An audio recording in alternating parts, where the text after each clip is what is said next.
That sure looks like a big gun to me. I know. You can see that. You have to have a lot of guts to jump on the top of that thing and try to shove that ball there.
This is the surrender house where General Bruckner surrendered 13,000 soldiers to Ulysses S. Grant under no terms.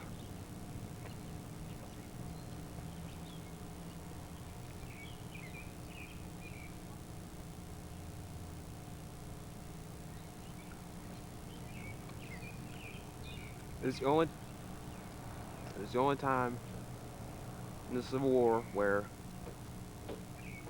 Confederate forces surrendered unconditionally under such a large force. As a matter of fact, Yep, here we are leaving this morning. All Got a potty, do it now. gotta go. And there's Mary Ann saying, if you got a potty, go now. Oh, no. I wouldn't have said that if I'd known it was going to be on film. It's a pretty view from the porch. I wanted to take it. I know. Hi, Dad. Nice little skyline out there we're looking at. And there's Karen. Hi, Karen. Hi.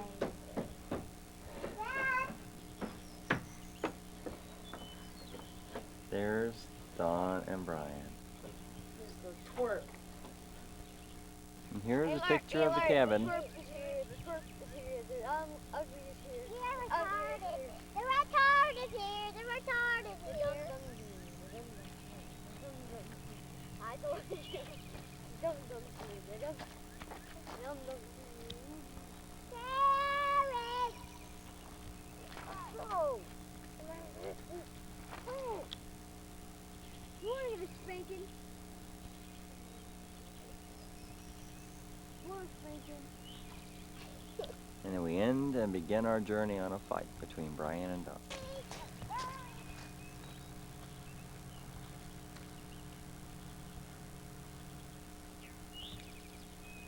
And there goes Karen on her way back over to Aunt Pat's and Uncle Bill's.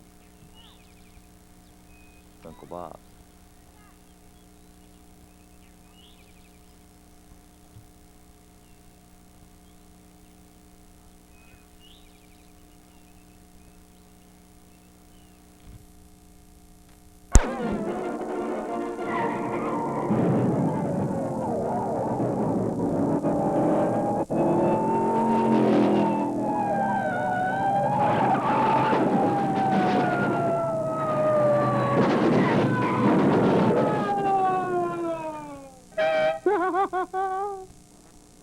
In the tall skyline of modern-day Dallas.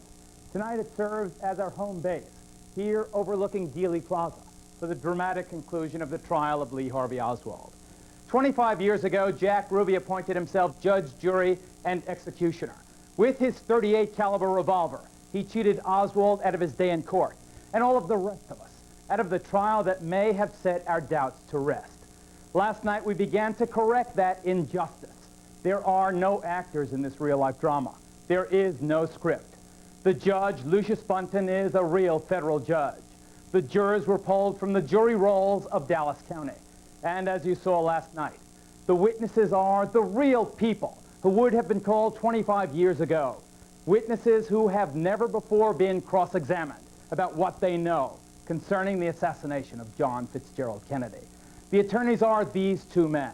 Last night you saw the prosecution case of Vincent Bugliosi. Mr. Bugliosi, the brilliant prosecutor, has lost just one felony jury case of 106 tried. He's best known as the man who prosecuted mass murderer Charles Manson and who authored the bestseller, Helter Skelter. His adversary, Jerry Spence, the legendary Wyoming attorney who has not lost a case in front of a jury in 19 years. He's the man who won the $10.5 million verdict in the Karen Silkwood case. Later tonight, after the jury has adjourned, we'll talk to both these men on their feelings about trying what would have been the most important case of this century. I want to thank both you gentlemen for being here. What you're about to see are highlights gleaned from 18 hours of testimony. Listen closely, because at the end of this television trial, you'll be casting your verdict along with the jury.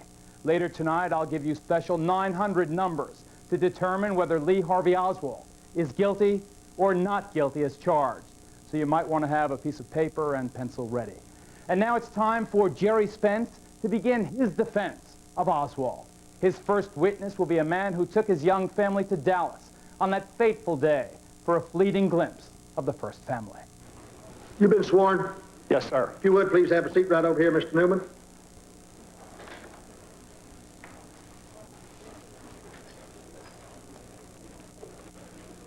Mr. Newman, this is the jury over here. Say hello to the folks.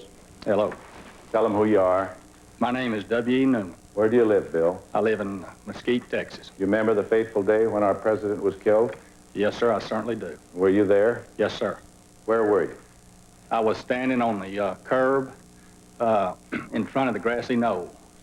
My wife and myself were the last group of people along the curb.